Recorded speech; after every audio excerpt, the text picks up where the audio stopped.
A vacation, a holiday. Who doesn't like taking time off from work? And to go to some nice, warm, sandy tropical beach. Just to relax and soak in the sun's warm rays. To get away from all the frantic busyness of the office. Right, that's what all that hard work was for.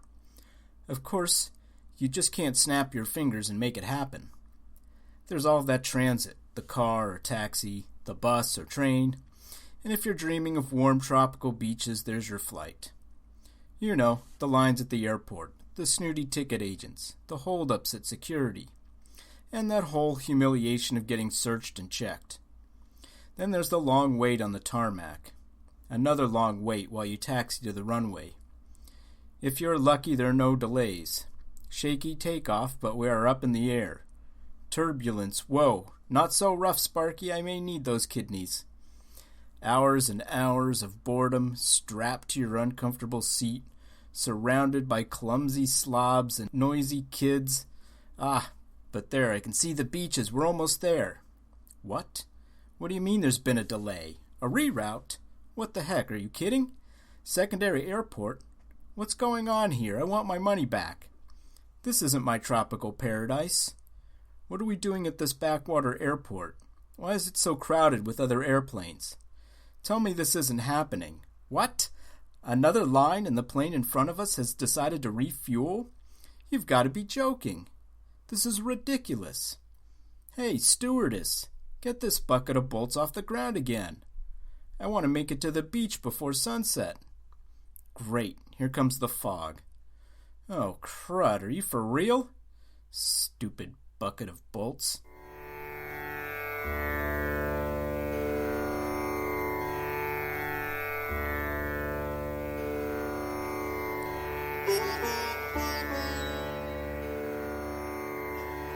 Greetings, kittens. Welcome to the podcast of Doom, the podcast devoted to epic failure analysis. My name is David Appleson. In this episode, we will look at the worst airplane disaster ever. It happened on March 27, 1977, in the city of Tenerife in the Canary Islands, at the tiny airport of Los Rodeos, an airport that was ill-prepared to handle the massive influx of air traffic that it would receive that day. It is a horrific tragedy whenever a jumbo jet crashes, but how you even describe the scope of two jumbo jets crashing into each other? Like the sinking of the USS Indianapolis, the disaster at Tenerife was not a result of a single error, but a long string of errors and events that contributed to the accident. Let's talk about hierarchical structures. They make the world go round, and we can't live without them. The general has to give orders to the private. The surgeon has to give orders to the nurse. The chief executive must give orders to the managers and directors. Otherwise, nothing gets done. But is the boss always right? We assume the boss must be mostly right, or he or she would not have attained their lofty station. But that means the boss is sometimes wrong. Haven't we all been in the position where the boss is wrong about a particular decision? Sometimes we know the boss is dead wrong and the consequences could be tremendous. Do you have the courage to stand up to your boss and tell him or her directly that they are wrong? Because if it turns out you are wrong, well, you may just be out of a job. But what if you are the first officer on a jumbo jetliner headed from one continent to another, and events have sort of gone catawampus?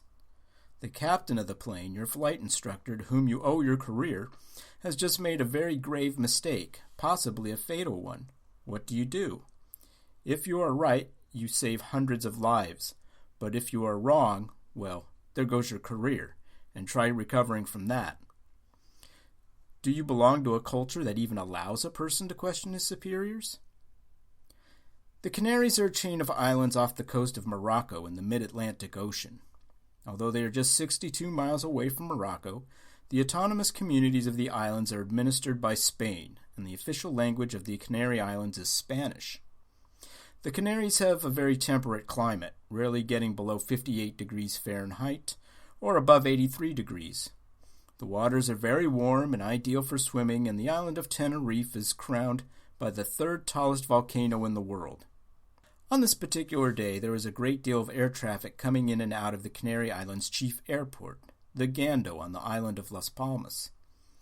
Two of the planes en route to the airport included KLM Flight 4805, a Boeing 747-206B carrying 234 passengers and 14 crew, and Pan Am Flight 1736 carrying 380 passengers and 16 crew.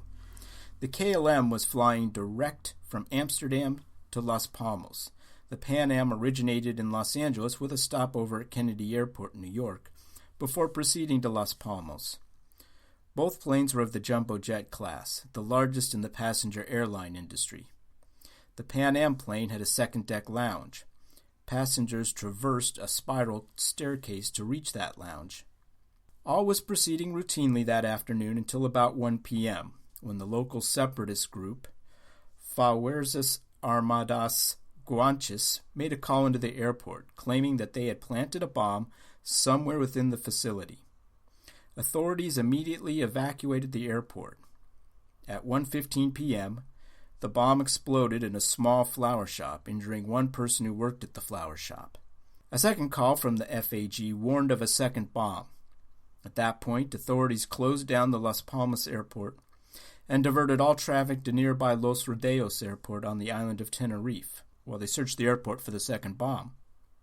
The Pan Am crew, having fueled up at Kennedy, made a request to Gando Air Traffic Control to maintain a holding pattern over the airport until clearance was given to land. That request was denied, and the Pan Am crew was instructed to land at Tenerife. In all, there were 5 jumbo jets that were ordered to divert to Tenerife, as well as a significant number of small passenger craft.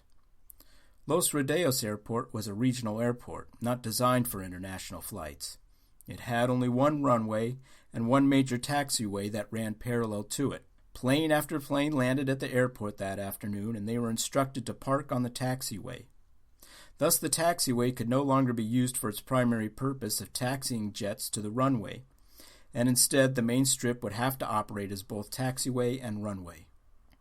Around 1:40 p.m., the KLM landed at Los Rodeos. The flight was commanded by Captain Jacob van Janten, the chief training captain for KLM Airlines Boeing 747s. He was a revered figure at KLM, and his photo was commonly included in advertising brochures.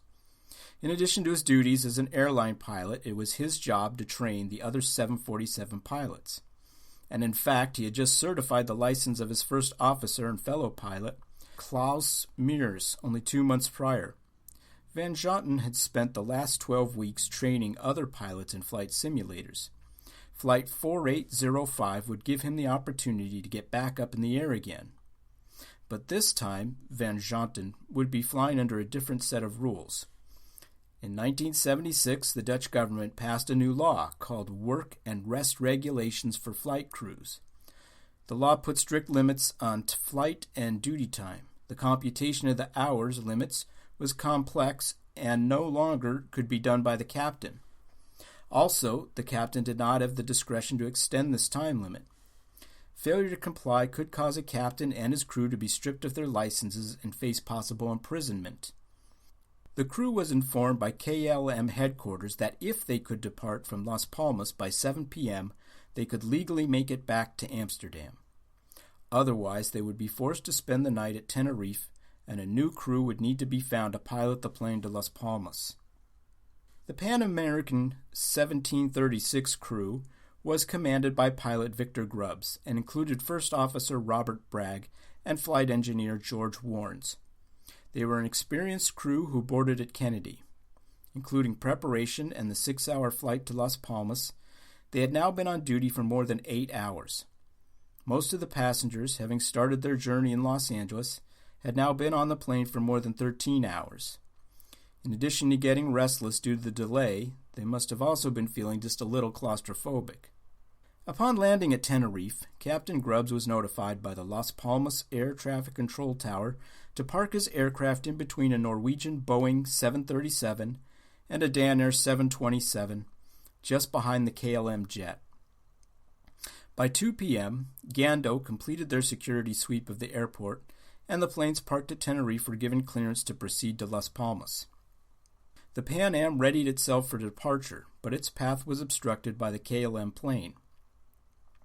Van Jonten, weary of his time limitations, had decided to make the most use of the delay and refuel his plane on the taxiway at Los Rodeos. He wanted to be able to take off quickly from Las Palmas in order to return to Amsterdam within the required time limits. The fuel truck, which was pumping 15,000 gallons of highly explosive jet fuel into the KLM plane, blocked the way of the Pan Am plane. In addition, Van Jonten allowed the passengers to disembark. They were transported by an airport bus to the main terminal. The refueling took more than 35 minutes. During this time, the first officer and flight engineer of the Pan Am flight left the cockpit to take measurements of their clearance between their plane and the KLM. They determined they would be 12 feet short of clearance. They returned to the cockpit and waited for the KLM to clear the taxiway. Meanwhile, the KLM had sent word to the terminal that all passengers were to return to the plane immediately. One passenger who did not return from the terminal was Rabina van Landschot. She was a tour guide for a local company in the Canary Islands. As she and her boyfriend both lived in Tenerife, she opted to return to her home rather than reboard the plane to Las Palmas. She would be the only survivor of Flight 4805. A further delay occurred when the parents of a family of 4 noticed their 2 children had not returned to the KLM plane. A search was conducted, and in an ironic twist of fate, the 2 children were safely returned to the doomed KLM plane. Finally, after 2.5 hours of delay, the KLM was given permission by the Los Rodeos Tower to taxi on the runway at 5 p.m. Because of the crowded taxiway, the KLM would need to perform a maneuver called backtracking.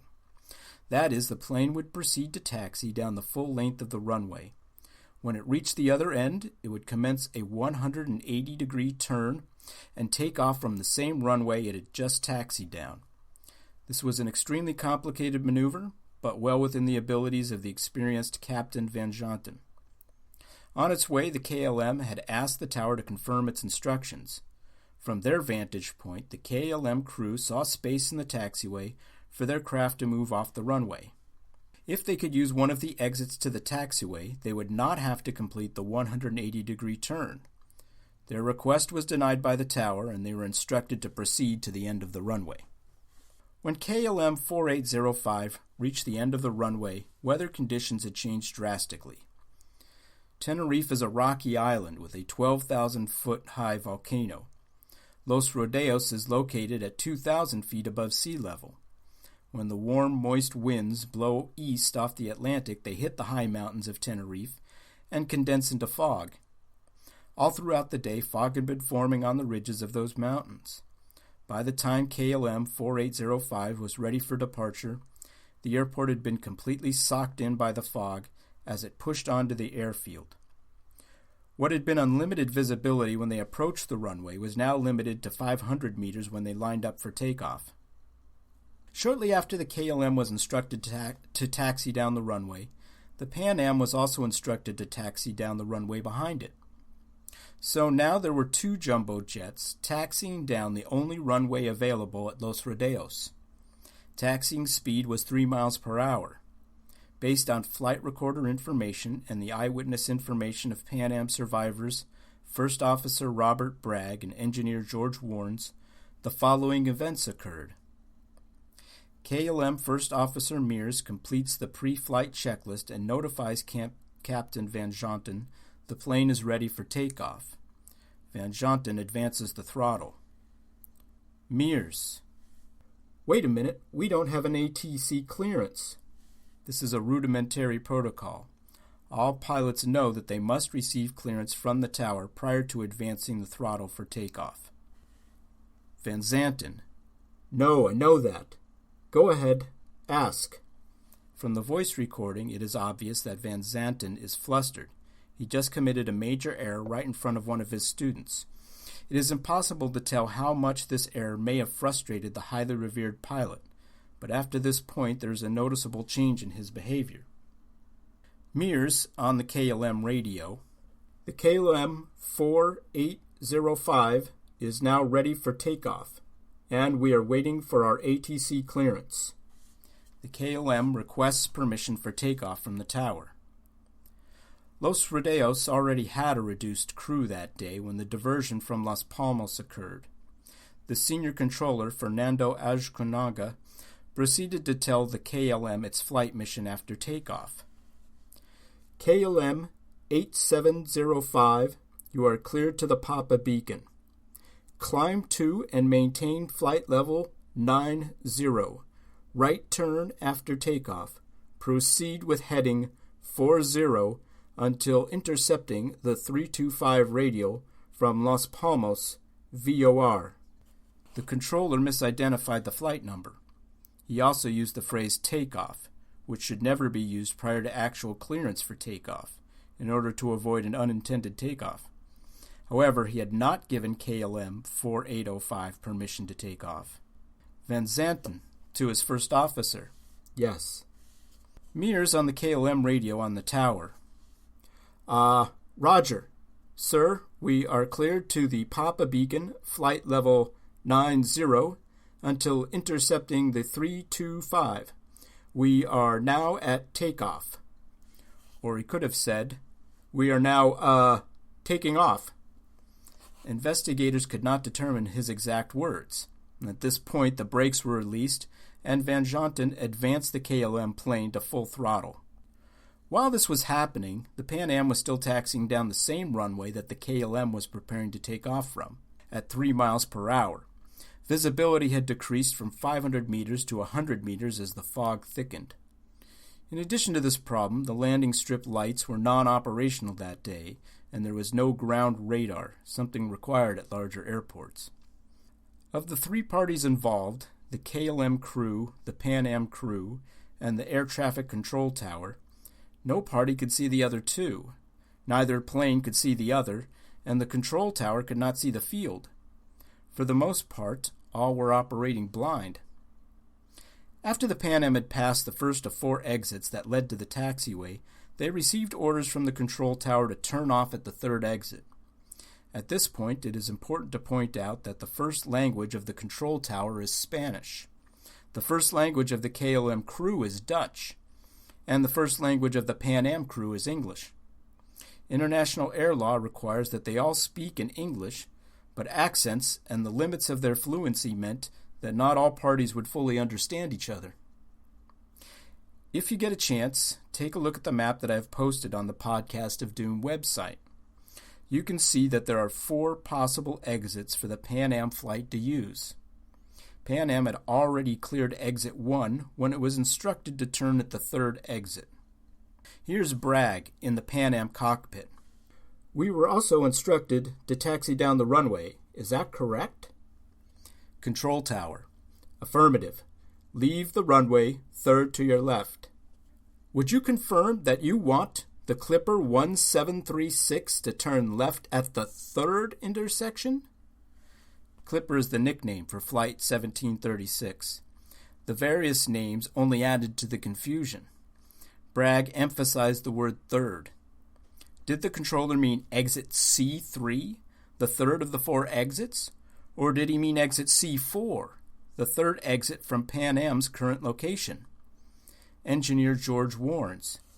3, did he say? Bragg. 3rd to the left. 3. Captain Grubbs. I thought he said 1st. Tower. 3rd. 3. 3rd to the left. Bragg. Yeah, 3rd to the left. Left turn. The tower again. The 3rd one, sir. 1, 2, 3. 3rd. 3rd one. Bragg. Very good. Thank you. But Pan Am 1736 did not make a left turn at exit C3. They were still confused about whether the 3rd exit was C3 or C4. When they approached C3, they discovered that it turned back in the direction they were approaching from, meaning it would be a 148-degree left turn to get onto the taxiway, pointing them away from the direction of takeoff. Not only that, a 148-degree turn while moving would be nearly impossible for a craft the size of a 747. Captain Grubbs and his crew proceeded to the next and final exit, C4. That required a 40-degree turn. If you can picture the hands of a clock, the KLM is at the 3 o'clock position. Tower control is at the 12 o'clock position and is moving slowly at the 9 o'clock position. C3 would have required Pan Am to make a turn to the 10:30 position, pointing back the way they came. C4, however, would have been at the 2 o'clock position, pointing them in the direction they needed to go. So it was easy to see why Pan Am proceeded to C4. But by doing so, they left themselves exposed on the runway as KLM was preparing to take off. It was while Pan Am was taxiing between C3 and C4 that Van Jotten released the brakes. He had not heard the conversation between Pan Am and air traffic control. He assumed that Pan Am had already left the runway and was safely on the taxiway. First Officer Mears was either saying the KLM was prepared for takeoff or it was taking off.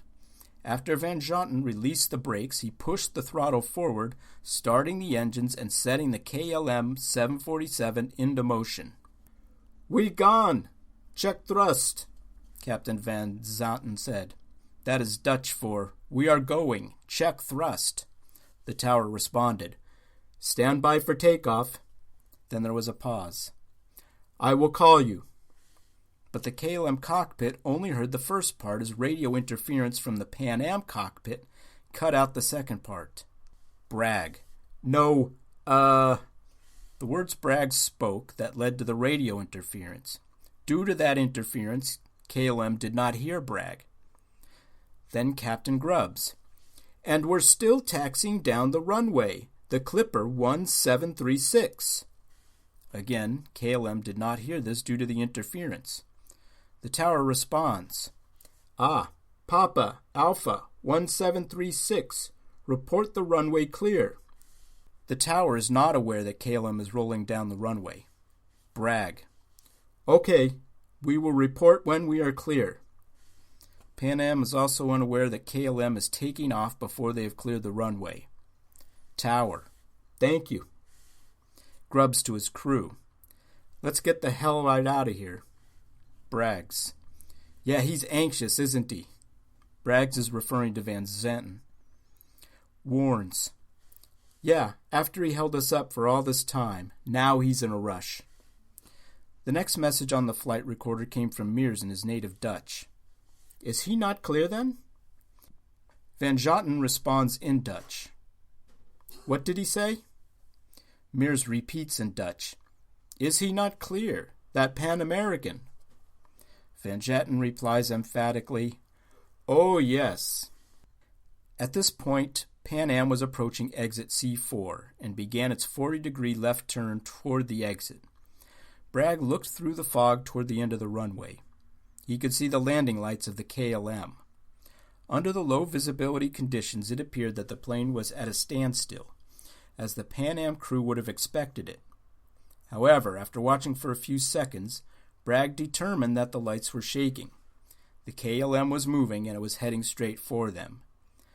Bragg yelled to Captain Grubbs, "Get off! Get off! Get off!" Grubbs, seeing the KLM, "God damn, that son of a bitch is coming straight at us." Grubbs applied full power to the throttle and aimed his craft for the grassy median between the runway and taxiway.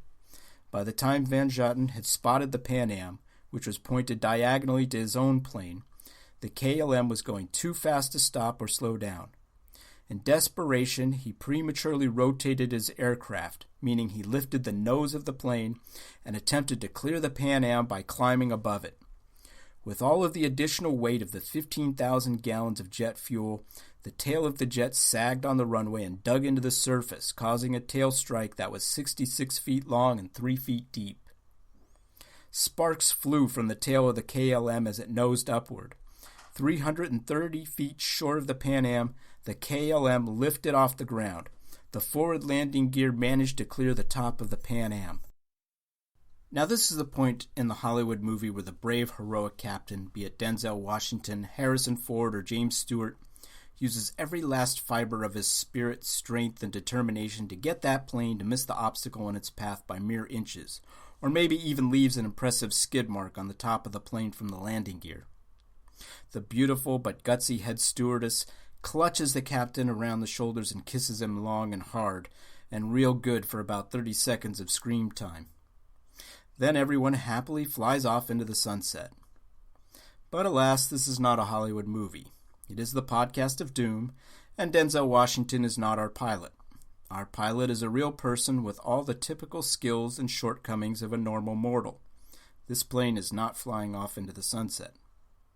The forward landing gear did just barely miss the Pan Am. However, the engines, the lower fuselage, and the rear landing gear struck the upper right side of the Pan Am's fuselage at approximately 160 miles per hour. That ripped apart the center of the Pan Am jet directly above the wing. The right side engines crashed just behind the cockpit, instantly killing all of the passengers in the lounge, located on the upper deck. The KLM plane remained briefly airborne following the collision, but the impact with the Pan Am had sheared off the outer left engine and caused significant amounts of shredded materials to be ingested by the inner left engine and damaged the wings. The KLM crew quickly lost control, and the 747 went into a stall, rolled sharply, and hit the ground at a point approximately 500 feet past the collision, sliding a further 1,000 feet down the runway. The full load of fuel which had caused the earlier delay ignited immediately and killed everyone inside the KLM plane. Many of the passengers in the Pan Am plane were immediately killed by the impact. Others were killed when the plane caught fire owing to the spilled fuel from the KLM. 56 passengers and 5 crew members from the Pan Am survived the crash, including First Officer Bragg and Engineer Warnes. They were able to make their way out onto the left wing of the burning plane and jump to the ground from there. Some suffered injuries from the long drop from the wing to the ground, which would have been as high as a second-story window. The survivors waited on the ground for rescue, but they would have to wait for 30 minutes as their plane continued to burn.